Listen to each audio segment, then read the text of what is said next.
thank you. As I said before, thank you for coming. My name is Eric Chacho. I'm a career consultant here at the University of Idaho with Career Services. Thank you for attending what is our final workshop of the semester. We're going to talk about salary and job offer negotiation. Before I get into that, I'll do again a brief overview of Career Services.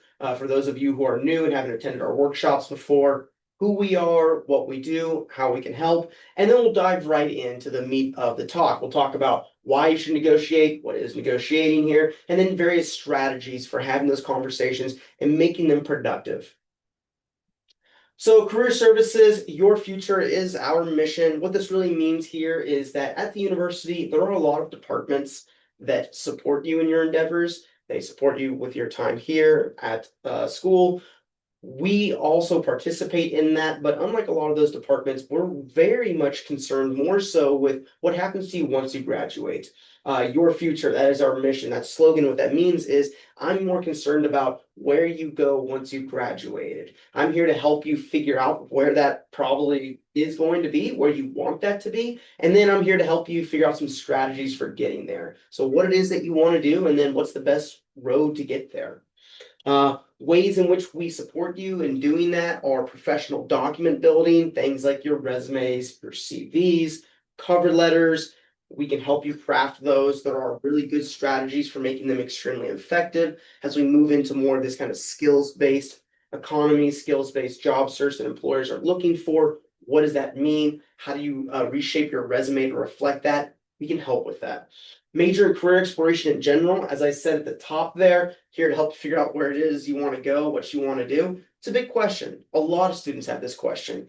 In fact, the majority of students will have this question. Most students will change their major at least once while they're at university. Here at the UI, I think the change rate is somewhere around 60–70%. This is very typical for universities. That's okay. So if you're sitting there thinking, I have no clue what I'm going to do with my degree, or even I don't even know what degree I want to do. I want to be here. I want to do something to improve my career, but I don't know what that is. We can have that conversation and we can help you figure that out. Grad school applications, been there and done that myself. If you're looking at putting those together, what even is the timeline? When do I apply? How do I get a recommendation? What is a statement of intent versus a statement of research versus a personal statement? We can help with those, along with job and internship searching. This is a common one. We can help you with strategies, developing strategies for not just throwing a net out into the ocean and hoping I pick up a fish, but really being particular and using our finite time. We don't have all day to be looking for jobs here, so let's be more effective and deliberate, a little bit more methodical with how we go targeting jobs for which we can definitely have a good shot of obtaining. So we can help you with those. Interview preparation, always everyone's favorite topic. A lot of people out there when I ask that question, who here has an interview? And all the hands go up, and I say, who here liked their interview? And all the hands go down. There's almost always one extrovert out there, somebody who enjoys it. But for the rest of us who may feel, I don't know why they're asking me about my weaknesses. Is there a question that you've ever been asked? You're like, I have no, why would you ask me that? I have no clue. I was afraid of the weaknesses question. The weaknesses question? Yeah, it's a very common one. So we can talk about what are they really after with that question? There are strategies. You're probably picking up a theme here. Turns out there are strategies for your career development. It is a discipline. So we can help you with what exactly are they looking for in that question. And yes, you should talk about your weaknesses. But what does it mean to identify them? What are they actually trying to figure out about me? So something else we can help out with, salary and benefit negotiations, obviously, talk about that today. Networking, professionalism, LinkedIn, career fair prep. All of this is to help you guys essentially get good jobs. That's what we're after. My goal is to have you guys make more money than me. That is my entire purpose here at the UIs. I want you guys to be extremely successful when you graduate. So with that being said, our website is a great place to find a lot of this information that you're after. A lot of powerful resources on that available to you. Handshake is essentially the college version of LinkedIn. Great place to find job opportunities, internship listings. You guys all have Handshake accounts. We pay for that here at the UI. It's also a great way to network. I just did a talk on LinkedIn this morning. This is essentially a college version of LinkedIn. Everything you do there, do on Handshake. It's also the best place to schedule appointments with us. It's linked directly to our calendars. So if you go to Handshake, go to your account, you go to the Career Center tab, you click appointment, you can see all of our availability. That way we're not doing some sort of weird emailing. Are you free here Tuesday, Wednesday, Thursday? I don't know. When are you free? It makes it very smooth and easy. You guys can book at your own convenience. So with that being said, let's dive right into today. Why negotiate? We'll talk about salaries, benefits, what's at stake here. Why are we doing this? What is the entire purpose of negotiating? Well, I'm going to start off with a question to you guys. Online, feel free to jump in as well. How do you feel about, the idea of negotiating your salary here? Any of our fun little emoji bubbles really resonate with your kind of reaction to the word, let's talk about salary, or the phrase there? Did you say you're a 1, 2? Anybody a 2? Oh, we got someone in the chat. Who's a 2? 5s. Yes, we like the 5s. Yeah. But there's probably a few of us out there who might feel like a 4, maybe a 3, maybe a 1. We're kind of white knuckling this, going, yeah, let's have that conversation. What do I talk about? I'm a 1. Yeah, this is okay. You're a 1. This is a very common sentiment. You're not alone in that. So that's the one thing I want everybody to take away right now. It's okay. This is just like interviewing. A lot of people go into this going, what am I even supposed to say here? All the paranoia creeps in. I don't want to talk about it. I don't want them to not hire me. Well, I can tell you right off the bat, companies are looking for you to have this interaction. This is something that is normal, expected. Yeah, come on in. Yeah, come on in, please. Yeah. So why negotiate? Well, several good reasons, right? As I said, most companies are expecting this. They are expecting that you will come in looking to negotiate with them, not just about salary, but also benefits, compensation overall. Your future wages are often going to be based heavily on that initial salary, on that initial kind of entry point that you have there. Many employers will have a more favorable impression of you. This is coming back to that expectation. This shows taking initiative. This shows that confidence in your skill sets. When we talk about resumes, we talk about not using passive language. We talk about using that more affirmative language. This is another way to show that. This is another way to say, no, look, I value my skill sets, therefore you should value my skill sets. And here's what I value them at. Now let's have a conversation about that number. My favorite reason is that you can make a lot of money in just a few minutes. Just a few minutes of negotiation. Oh, hey, now I'm coming in about $5,000, $6,000, $7,000 more than I was going to. That's nice. Made a few $1,000s in just a couple of minutes of work. I like that. And it's an important skill that you're going to practice, not just here with your salary and benefit negotiation, but everywhere. Whether you're dealing with customers, whether you're working on a team, whether you're talking with your supervisors, even in your personal life, negotiation skills are very, very important. They are one of those kind of soft skills that we talk about that you just want to practice and always have in your toolkit there. So there's a lot of reasons why you should have this negotiation. A lot of research is supporting this. A lot of data is supporting that you should be doing this, but it's also showing that many people aren't doing that. A lot of times people just feel like they don't know how to negotiate. This is very common. A lot of times people feel that they might make a mistake, that they will say the wrong thing. They're scared of the consequences of having that negotiation. But the research shows that many times when people are having this kind of interaction, when they are having this conversation, they are successful. That these are oftentimes a productive, a win-win situation for people. So don't be afraid to have this conversation. Like I said, many companies are expecting it. You can get good benefits out of it. It is something that is regularly done. So what's on the table here? Well, benefits. I keep saying salary, but really, let's get that word out of the room. This is not just about money. This is not just about my pay. This is not just about the money that I'm going to be taking home. Benefits is a huge part of what we can negotiate. We can negotiate for all sorts of things, and oftentimes benefits make up a large portion of our total compensation. When you're offered that compensation band, a lot of times that will include healthcare and all these other things there. So keep this in mind. Bless you. Yeah, thank you. Your compensation, it's not just the salary that you're being paid. It is a lot of things that go with it, things such as obviously health insurance, but also retirement. That company might have matching contributions to a 401k that they've set up, life insurance, all sorts of insurances, but vacation time, sick time, the ability to do remote work, the ability to do hybrid work. What does that workload look like? What is the expectation there? Any sort of travel or living stipends? What about a relocation fee? Are you willing to pay for me to relocate to the other side of the country? What does that number look like? Start dates is a very, very common one. This is something that if you don't say it, the company will straight up ask you, so when can you start? Guess what? You're having a negotiation right then and there. You're already doing it. So there are many, many things outside of just how much money am I taking home.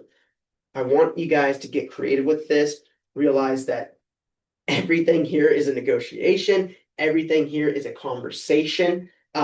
It's not just about salary, it's not just about money. And you will see this when you're applying for those jobs coming out of college, you'll oftentimes see a salary band reflected. 20 to 25, 25 to $32 an hour, 30 to $37 an hour. It might say something like DOE, dependent upon experience. It might not. It might just put the salary band up there. They're telling you, let's have this conversation. Where do you think you should come in at? So timing is always key. I always like to ask this question in presentations. Got to ask it just now. But essentially, when is the best time to have a conversation on when is the best time to have this negotiation? It is right after you've been given that job offer. It's not during the interview. This is an answer that I usually hear from students when I ask the question in talks and workshops. When's the best time? Many people will say the interview, you're not there yet. That is popping that question too early. Wait until the offer has been extended. That's when we're going to have the conversation on negotiation, on compensation, on benefits, on things like that. The interview is to see if we want to extend an offer to you. We haven't extended that offer yet, so that is jumping the gun there. So until you get that offer, that is your number one goal. Don't be concerned with what are they going to pay me? What am I going to come in at? You should be doing that research simultaneously, but your main focus is to get that job offer. That is step number one. Once you've got it, then be prepared to have that conversation. So be prepared to share a salary number. However, earlier, this can come up in an interview. We'll talk about some ways of maybe deflecting, pushing that for a later conversation there. But yes, this can certainly come up during interviews. It is very common in several different industries. But you want to focus on, well, let's talk about me joining the team first. Let's do one step at a time here. Let's see if I'm even a right fit for the company. Let's see if you guys are a right fit for me. I want us to have this win-win of let's be a team first. Then we can talk about how we're going to be a team. Things you want to know, like I said, you'll be doing that research beforehand. I want you to focus on getting the job offer, but certainly be doing some research beforehand. What are the company salary ranges and their compensation philosophy? Meaning, what are they looking for? When they say dependent upon experience, what does that mean to them? You can do a lot of this research. Sometimes it's online, sometimes it's the company website, sometimes it's people who work there. Sometimes this is reaching out on LinkedIn or reaching out to your professional network, people who are already working there. What are their salary ranges? What does that look like? What is the benefits package that that company offers? What is typical there? Reading through that job description, we talk about it throughout this whole semester in our workshops, from the resume to the interview. Guess what? The job description is still here. You still want to refer to it of like, well, if this is the role that I'm going to be in and this is the title I'm going to have, interesting. This is going to shape some of what I expect to be compensated for this. Oh, I'm going to be a project coordinator. Interesting. Okay, I'm going to be managing a team. Okay, that's a different job. That's a different responsibility there. Who's going to be evaluating you? Who am I actually having this conversation with? Something you want to know. And then experience that you bring that's going to exceed those minimum requirements. As you might imagine, if you have a salary band and you're meeting the minimums, maybe not the preferreds, you might be closer to the lower end of that salary band. But if I am exceeding those, maybe I'm meeting those preferreds. Maybe I'm exceeding those preferreds. Okay, I would imagine I'm certainly at the higher end of that salary band. How much higher? How much closer? That's going to be based on research that you're doing and that conversation that you're going to be having. Other things that come into play here, cost of living. I was having an appointment with an engineer. They were very excited about a job opportunity. They're going to be making about 70K right off the bat. It was not job opportunity. This was an internship, so it wasn't a permanent position.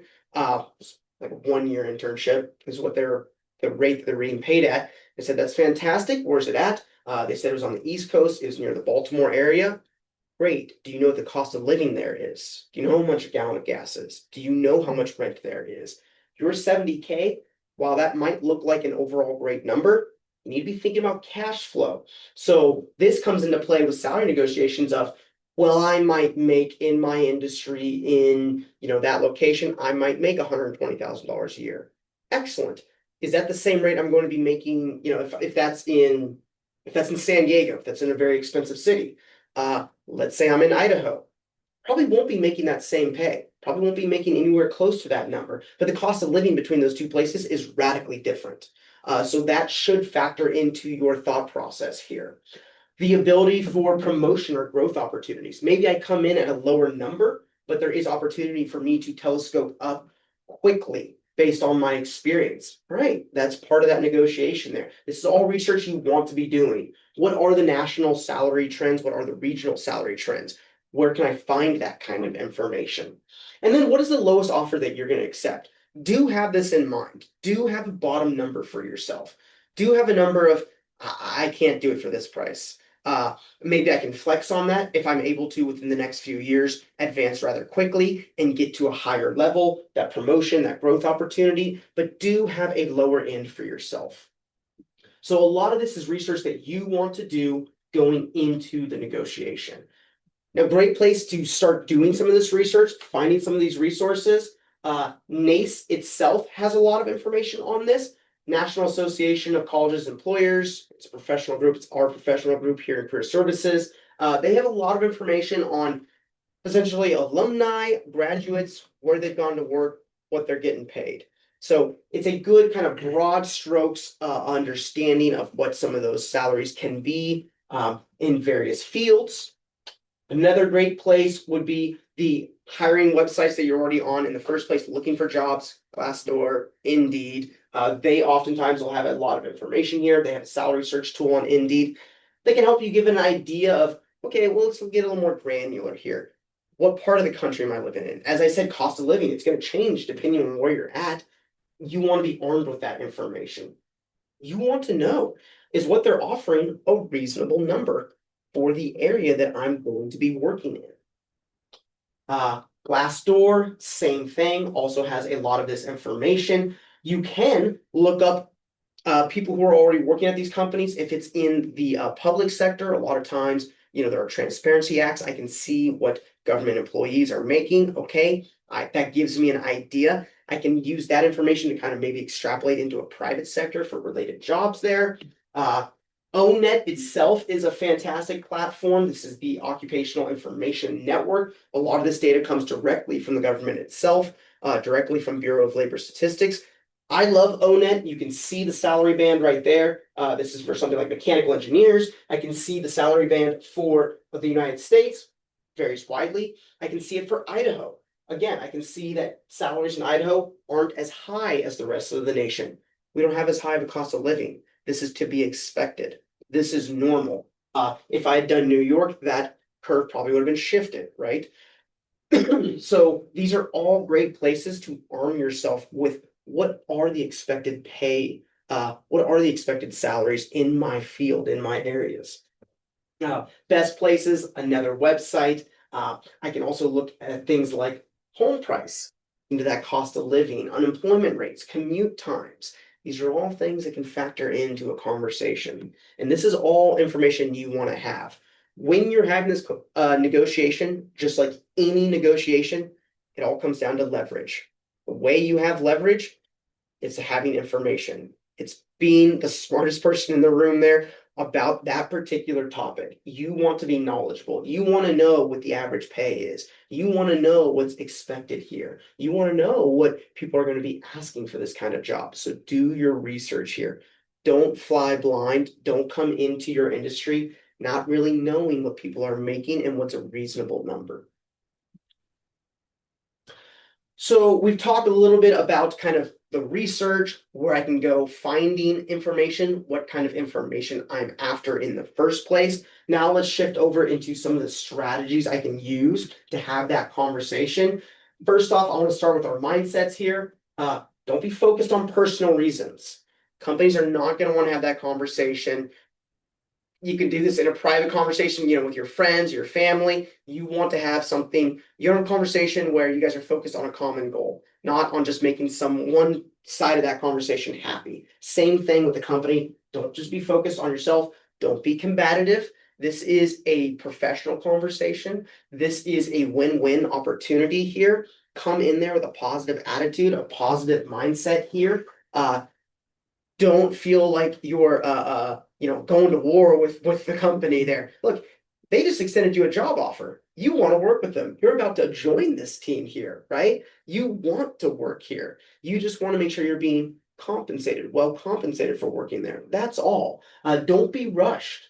This is where doing your research comes into play here. So, like I said, sometimes this can come up in an interview where they're throwing out numbers. You're like, well, we don't even have a job offer yet. Let's get through the interview first, and then we'll talk about that number on down the road.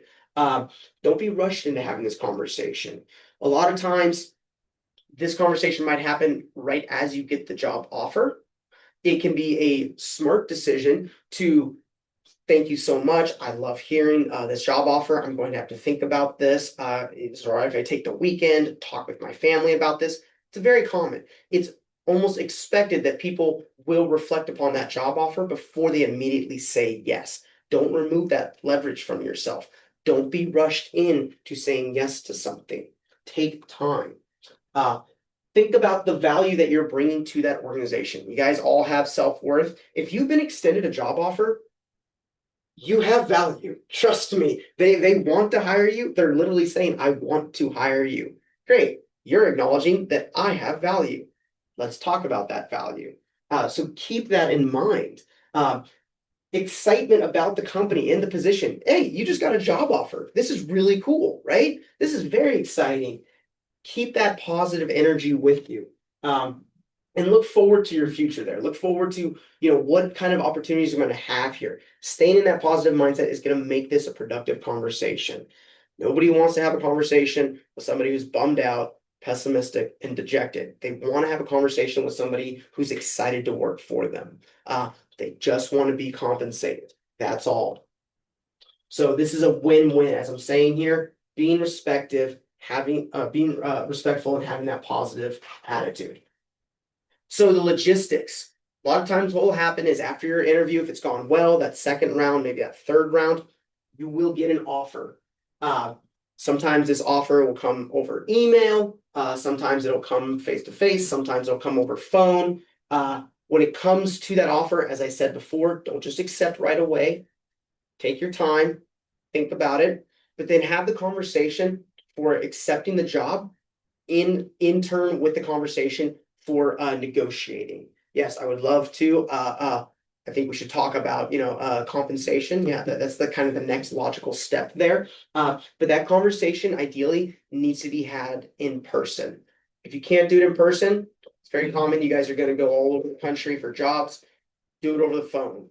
Don't have this conversation over email. You want to do this where you can actually get a read on somebody, where you can hear their voice, they can hear your voice. It's going to have momentum. It's not going to take 6 days over the course of an email thread. You want to have this conversation live. Consider the timing, the day of the week. Remember what I said about not being rushed? Well, don't be rushed on their part too. Don't let them be rushed. Don't have this conversation at 4 o'clock on Friday. No one's going to want to have any sort of meaningful business interaction. Like, no, dude, my kid's got soccer here. I got to get out of here. I'm looking to go to the weekend. I got fishing trip lined up. No one's having that conversation.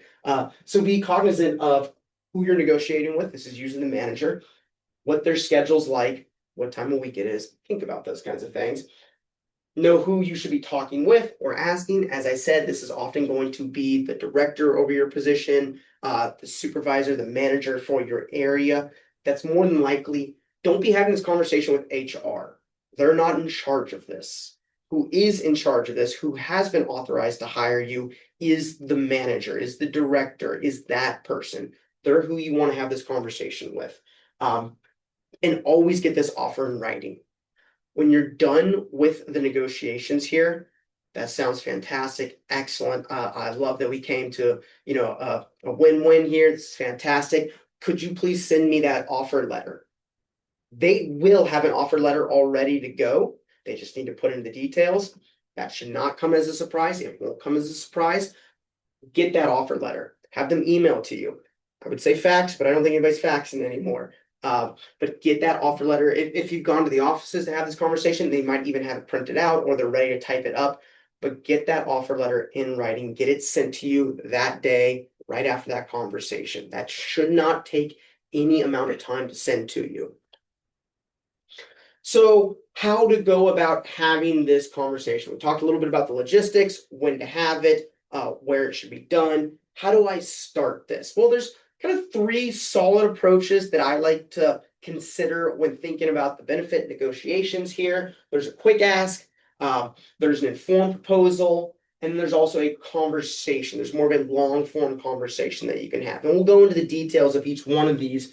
The first one, that quick ask, this can be during that offer, giving me the offer. Excellent, cool. Maybe they throw a number at you. Is this offer negotiable? This is one I deal with students all the time. They go, what if they just tell me this is what the salary is? All right, is it negotiable? It's a simple question. I'm not being combative. I'm being respectful. I'm just asking for information. Yeah, is this offer negotiable? Is this salary firm? There are many different ways that you can phrase this to jumpstart that conversation, to immediately dive in, showing them like, yeah, I would like to talk about that number a little bit more. Be ready to immediately back up. Yeah, this offer's pretty firm. Well, with my experience of, exceeding the minimum qualifications, meeting a lot of preferred qualifications, exceeding the preferred qualifications, I can naturally kind of segue into having this conversation. Great, now we're having a dialogue about this. But the quick ask is a great way to check and see, okay, is this a hard number? Who here has ever bought anything on Craigslist? Okay, Facebook Marketplace or any of that. Okay, Craigslist, I might be showing my age here. Guess we're using Facebook Marketplace or OfferUp or anything like that, right? You ever negotiated? Yeah. It's almost expected, right? Somebody says, $1,200 firm, and you meet that guy in his driveway, and you're like, yeah, $1,200. I was thinking more like 11 or something like that. It's a little bit older of a model. You're already having that conversation. How firm is that $1,200?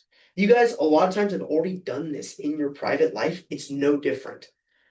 Did you come at that guy a little aggressive or anything like that? And Well, last time it was with my brother, so it was 2-on-1. Okay. I was smarter about cars. Yeah.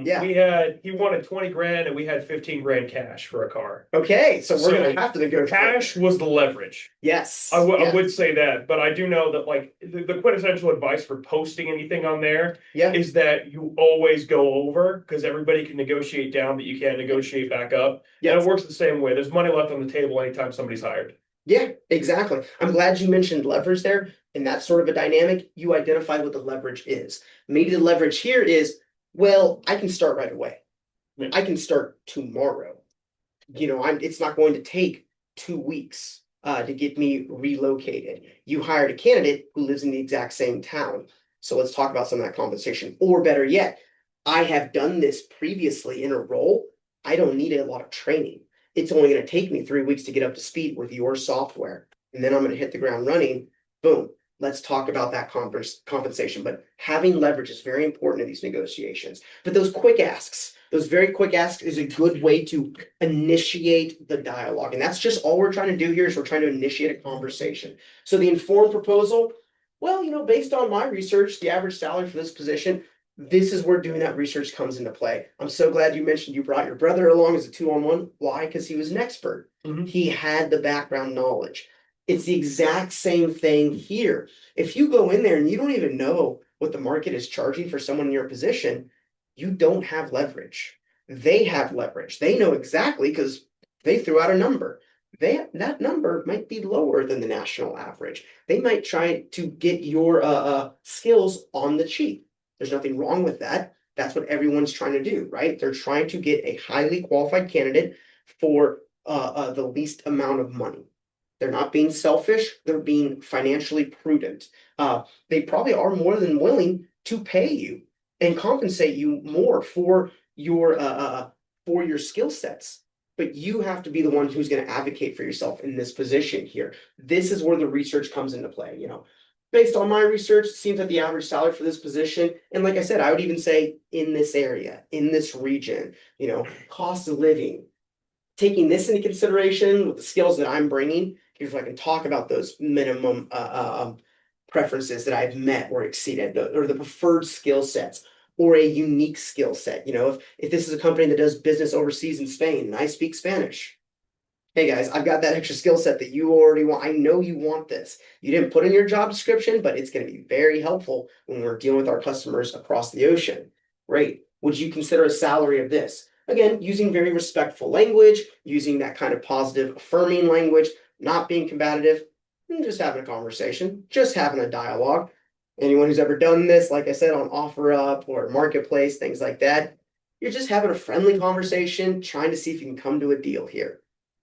Real quick question about Yeah. this. So I know that salary and pay is regulated if it's on a unionized site. Is Yeah. there anything we can barter with on unionized jobs in general, or is that just too specific? Yes. Depends on the contract. No. That's a great question. It does depend on your union. It very much depends on your union, and that's where the research comes into play. That is a great question. Same thing for like government agencies. This can very much be the case of no, that this is your salary band level. This is with your education, what you have. But again, there are other things we can negotiate.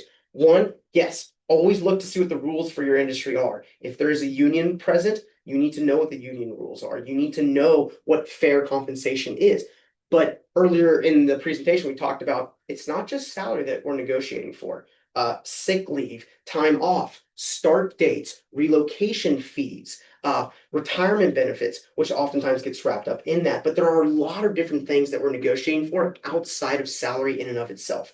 There's all this entire world of benefits that also comes into play. My ability to remote work, for instance. What are the days of the week? It can be something as simple as I would like my days off to be these days, not these days, and here's why, and here's a good justification for that. A lot of times, if I can lay out a very clean, cogent argument, those small asks, easy enough, easy enough. I can check that box if it means bringing on great talent. I'm okay with that. There are a lot of things outside of compensation that are negotiable, even if you might be working in an industry where a lot of that pay is regulated. So always keep that in mind. Same thing with our informed proposals, still talking about, you know, with my background, really what we're getting at here is know what you're bringing to the table. It's kind of negotiations 101, right? Know what I'm bringing to the table here and knowing what they're offering, knowing what their position is, knowing what the average sales price for this. If you've ever been to a flea market, if you've ever been anywhere where you've had to negotiate, you know, you don't go into those places blind. You know what people are asking for these kinds of things. Know what somebody is asking for your skill set. That's really what we're after here, and know what your unique attributes are. This is why we hammer this home so much in the resumes. Think about your skills and be ready to talk about them, not just in the interview, but in that job offer as well. You know, those things aren't going away. You're going to put it right back up. Like, hey, you know, I think this is why I really got the job offer here, right? I think you guys seem to value my skill set or my previous experience here. And I think this is where I can start off at. But be willing to have that nice, comfortable dialogue. Because they might not think that. They might think, well, yeah, but here's why we're going to start you off at a lower level, and here's some justification. So just be ready to have it back and forth there. Compensation conversations. These are meant to be a little bit more slower paced. This is where maybe I don't come directly with an ask or an offer, my informed proposal where I'm initiating. This is me maybe a little bit more asking about, so how did you guys come up with this salary band? Maybe it is tied to a union. Maybe it is tied to actual regulation. Maybe it's not. Maybe it's just a number that they come up with, and that's what they want to compensate you guys at. You know, can you guys tell me how you arrived at this number? Can you give me an understanding of what went into those calculations? Some industries, yes, that's what actuaries do. There's entire fields that actually calculate this kind of stuff. So, what are some of those components so we know how to argue? Because it's one of the, I don't want to say argue, but negotiate. Because I know that if I pulled this in an interview, they would just immediately say, this is what we see as fair for the area and skill set we're asking for. Yeah. And I'm going to hit with this like legalese kind of block off. In what way? What do you mean? It's like some? Oh, no, just that plain answer that I gave you. So there's nothing Yeah. for me to like dig into, work on, or negotiate contrary. Maybe that's what you're about to cover right next. No. Yeah. Could you elaborate? I'm a little confused there. So, components that we're going to talk about from the research, right? Is that Yes. like, I think that this pay is fair because of X, Y, and Z. How did you, and if I ask this exact question, how did you arrive at the salary number on the Yeah. letter I received? They may tell me, and I've seen this with like scummier bosses kind of thing, more poor behavior. They may just tell me, this is what we think is fair based on the area and the skills we're asking for, and then just kind of give me like this very blank, nothing to Yeah. work with statement. So how do I come back at that essentially? Yeah. So definitely go on the YouTube because we did cover it a few slides ago. Oh, okay. That's my No, bad. you're I good. came You're in good. late. In a nutshell, a lot of this comes down to knowledge of what your job is being paid at for your region, for your area, for people based with your skill sets. This is where if you were here for kind of career exploration stuff, when we the workshop that we do when we talk about informational interviews, I always love to talk with students about reaching out to professionals who are in the fields that you're looking to go into. One of the questions you should be asking them is, what is your experience? And then if they're willing, would you mind telling me about kind of the salary bands here? Maybe you find out what they make. Keep track of that information. Oh, this is what a senior this or a level 2 this is making, and this is the experience that they have. Do that research on your own. You can do that through your professional networks, starting to correlate. Well, this is what all the entry level guys are coming in. This guy made more, but I saw that he came in with 2 years of experience. You want to have that kind of information. There are resources. We went over a few of them. We're going to put this up online, but there things like ONET, things like Glassdoor, Indeed. You can look at these resources to go, here's what people are making, not just nationwide, but here's what people are making in this area or this market in this area. Because yes, that's the type of information you want to have. Because they will say something vague like, well, based on our calculations of this, that, and the other. Well, now I can ask, like, well, I'm kind of curious. So in my research, I was on ONET, I was going through the Bureau of Labor Statistics, and the data that I saw reflected this. I was just kind of curious where you guys came up with that number. They might not have a good, you want to ask that professionally. You don't want to back anyone into a corner, right? We're leaving room for the conversation to be had on the table there, but we're being nice and cordial about it. But that's the kind of information you do want to be after. Okay. Does that help answer that? Yeah, it does. I was just overthinking it. Okay, yeah, no, you're good. You're good. But yeah, the conversation, asking more about the salary structure.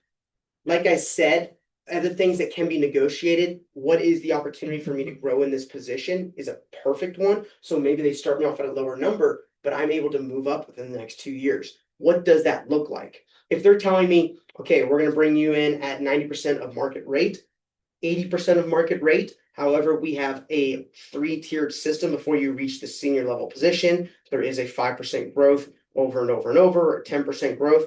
Oh, okay, so within a few years, I'll actually be making above market rate. All right, that sounds good. Maybe I'm willing to take that. Maybe I'm not. But learning about what does that kind of progression structure look like. Some really interesting research exists out there that I encourage you guys to explore on your own. But in a nutshell, some interesting things I want to bring up. Who starts this conversation can oftentimes be very important. Ideally, you want to start this conversation. Now, this can be difficult, but we talked about, how we can kind of open up the dialogue here. Sometimes they've given us an initial number. I would prefer to make that initial number. Great, they've extended the offer to me. Okay, excellent. Well, you've already seen the job description. So you already know what the numbers are. And then you can begin that conversation of, I would like to talk about compensation next. If that's all right with you, if you're willing to have that conversation right now. Yeah, no, sure, obviously, okay. This is what I'm thinking in terms of joining the team. This is the number that I'm looking at, or this is the range here that I'm looking at. A lot of research shows that you are going to have more leverage starting this conversation than having them start the conversation. Because what this revolves around is the concept of anchors. If anyone has ever heard of this in psychology or business, this is the notion of I am kind of setting the floor plan. Instead of this being a big, wide open, empty space, where is that number? It's up in the air. They've kind of already done that in the job description by throwing up a salary band. I want you to put an anchor out there. If the salary band is, 60 to 80, okay, well, I want to be closer to that 80. Let's have that conversation. I was thinking 75, 77, somewhere around there. As I meet this category, maybe not laying out the entire case right there, saving some of my ammunition for that conversation there. But I'm going to set that number. A lot of research is pointing to you retaining control. This is what we mean by leverage, you setting the tone of the conversation. All of a sudden, we're talking about numbers at the higher end of that pay scale. We're not talking about numbers at the lower end of that pay scale. And they might balk. They might right away say, well, no, I mean, we were thinking more like 62 or 63 or 64, but you're going to have much better odds of bumping that number up a little bit higher, because even subconsciously, they might not say 60 or 61. They might be saying 62 or 63 because you've already come out with that number and some information as to why. A lot of research points to this. A lot of research points to humor can actually really help with negotiations. This is something that I am qualifying here. Be very careful with humor, guys. Definitely know who you're having that conversation with. Know the personality types. Know, I'm going to kind of leave it at that. But yes, it can be a very effective tool, because what we're getting at is that one of the reasons you probably got hired is they did evaluate you simply as a team member. Is this somebody I want to come work on my team? Can I get along with this person? If you're continuing that tempo, you're making the conversation feel enjoyable. This, you guys don't feel comfortable at having this conversation. A lot of times people don't feel comfortable. If you're making this a fun, jovial, enjoyable conversation, great. Yeah, maybe we talk about 64 or 65. Maybe we entertain that 70 number. Maybe we entertain 72. I like this guy. He's fun to have a conversation with. I see how he's going to be productive here in the room. A lot of interesting research showing about, again, you setting the tempo, throwing out those anchors early, putting them on the higher end, even if they might be a little bit more implausible. Let's say realistically, my skill set in that 60 to 80 puts me closer to a 70, but I asked for a 78. I asked for a 77. Great. I got to go and get an attitude, but I'm doing it politely. I'm doing it, in a very calm fashion. All right, now they're looking at me thinking, well, we're definitely weren't going to pay 80, but okay, yeah, maybe we talked 68. Great, that's closer to that 70 number that I was actually thinking about anyways, right? I'm setting the tone up here, not down here. So some common mistakes summarizing here to avoid not negotiating at all. Always, always, always be thinking about having this negotiation. There are obviously some lines of work where they're a little bit more strict on those pay scales, but remember, it's not just salary that we're focused on. There are a lot of things that are wrapped up in negotiating. There are a lot of things that we can barter for. Not coming prepared, do your research. Make sure you are doing your due diligence to know what people are being paid, what is kind of the norm, what is kind of the expectation. There are many lines of work where, yes, you will move me and my family. You will relocate me. That's kind of like a standard assumption. Be aware of those things. Asking too early. A lot of times when I ask the question, when do we have this conversation? Students will say the interview. The interview is not the time to have this conversation. You're jumping the gun. I want you to focus on getting the offer first. That is your primary goal in the interview. With your cover letters, your resumes, your goal is to get an interview. With an interview, your goal is to get an offer. Once we have the offer, now we're having that conversation. And then accepting or rejecting right away. As I said before, when you get that initial offer, a lot of times it comes over the phone. Don't just say, yes, fantastic, I would love to join. Let's do this right now. Take a breath. Definitely, it's perfectly normal to say, thank you, this is so great to hear. I love hearing this. I'm going to need some time to think about this. If this is on like a Wednesday, would you mind if I had the weekend to think this over and get back to you on Monday? Okay, it gives me a little bit of breathing room to now go do some research if I hadn't been doing my research, but it also creates that expectation of, again, I value my time. I'm not simply going to agree to the very first thing that's thrown at me. I have leverage in this conversation and I want to maintain it. I want to keep it. I want to build it. So don't just be accepting or rejecting stuff right away. So with that in mind, thank you guys very much.